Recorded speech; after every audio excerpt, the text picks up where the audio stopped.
What's up, Savage? God is Davis Savage, and we're here with top 10 facts about North Korea.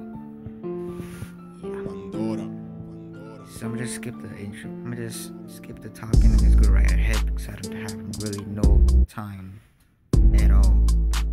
So let's just get it.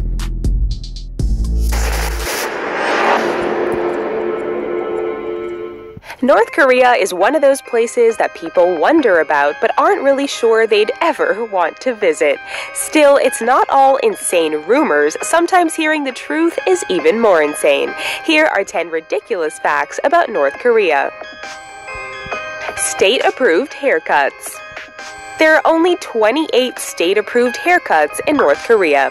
For women, there are various styles to choose from, but married women are instructed to keep their hair short. Single women may have their hair longer or even slightly curled. For men, they cannot grow their hair longer than 5 centimeters in length. Now I'll be damned because I like to grow my hair longer than that. I like me that Super Saiyan flow type hair. Super Saiyan 3 type hair. I do not like to be shorter than the African basic type. Cut your hair down to the pit of the weight kind of shit. No. But can be shorter than 2 centimeters. Older men may have their hair up to 7 centimeters long, provided it falls under one of the approved styles. Leader Kim Jong-un is exempt from this rule, however, having a hairstyle that is not on the current list of approved cuts. Unexpected costs. The hair on his head does not fit him at all. It's either his head is too round, or it's just he doesn't fit him at all. It's just a piece of hair is flowing on this. It doesn't fit him at all. Might just cut it off. Kim Jong-un. Bastard. Most of the world, students take things like desks for granted since they are typically provided by the schools. In North Korea, families must pay for everything from the desk and chairs to heating fuel for winter months and building materials to maintain the schoolhouse. Students are often put to work in order to pay for their educations. The work can be harsh, however, so many families may try to bribe teachers into excluding their children from the activities. Polusari. Back in the late 1970s, North Korea's Kim Jong-il had intelligence officers kidnap a South Korean director in order to create his own version of Godzilla. Shin Sang-ok and his wife Choi Yoon-hee, who was an actress, were held in captivity from 1978 to 1986, while Sang-ok was forced to create Polusari along with at least 6 other films. The director and his wife were fortunately able to escape after surviving for years in their fans' employ. Limited channel. Oh shoot, they escape? They're lucky they escape. See, they lucky. All media, from newspapers to radio and television, are controlled by the government and used to distribute propaganda.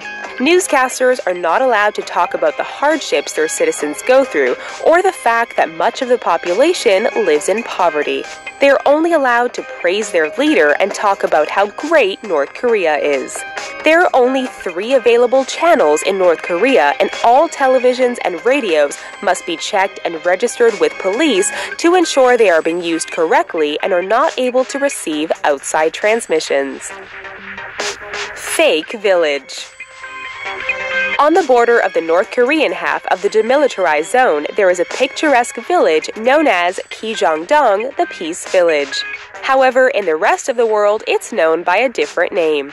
The propaganda village was built by North Korea as a ploy to lure South Koreans to their country with beautifully painted dwellings.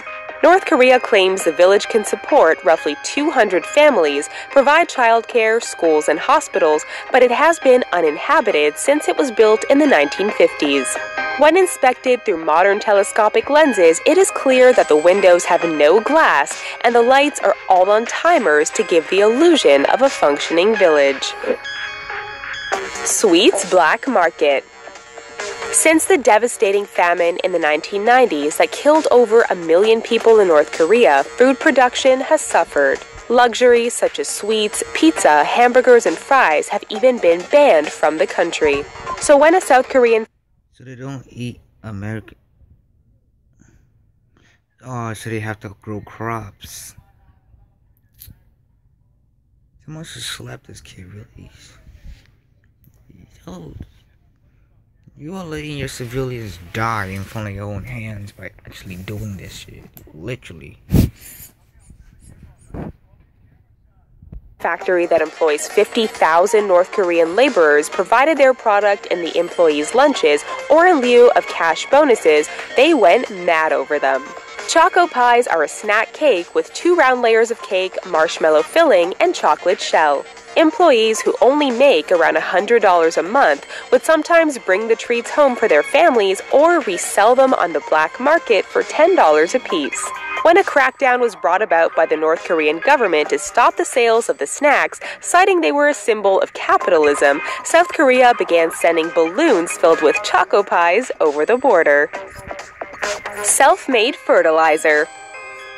Once upon a time, the Soviet Union provided North Korea with fertilizer to aid in their farming since they were situated mostly on mountainous ranges and unfavorable ground. When the Union fell, their farms began to suffer. Following the famine in the 1990s, South Korea began shipping rice and fertilizer to aid in their recovery, but in 2008 they cut off their supply as well.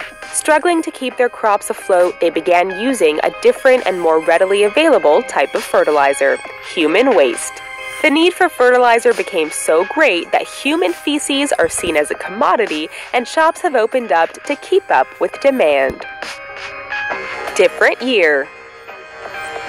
In North Korea, they do not use the Gregorian calendar like most of the world. Instead, they use Kim Il-sung's date of birth, referring to it as the Juche calendar. So instead of it being 2017 like much of the world, it's only the year 105 for them. April 15th, 1912 is used as Juche 1 and continues on from there. They use the same number of days per month and days per year as the Gregorian calendar as well. The Juche calendar was first introduced to North Korea in September 1997. They also have their own time zone known as Pyongyang time. Elite City. Pyongyang is the capital city of North Korea with a population of nearly 3 million people. However, it's not open to everyone. Considered to be utopia, Pyongyang is only the elite, healthy, and wealthy citizens and high-ranking military personnel. Armed guards patrol the borders to keep the lower class and unworthy from entering the city. Within the city, people live a life of luxury, meaning they have a little more food than everyone else and have electricity for a few hours a day. Most homes outside the city are not connected to the electrical grid at all. In the winter, the power often goes out completely, leaving even those living within the city in the dark and fending off the bitter cold. Punished for not being sad.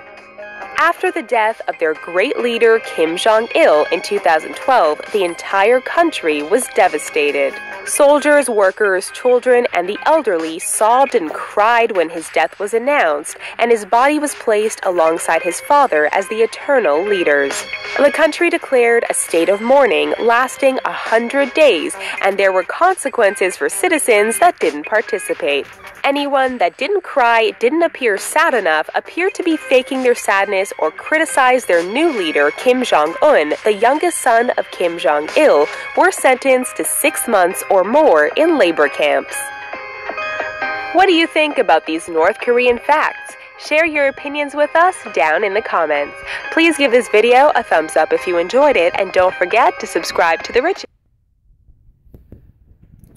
Okay, I have to end it right now. How do you guys like that information? Do you guys want to go to North Korea? Hope not. Okay, like, comment, subscribe, and I am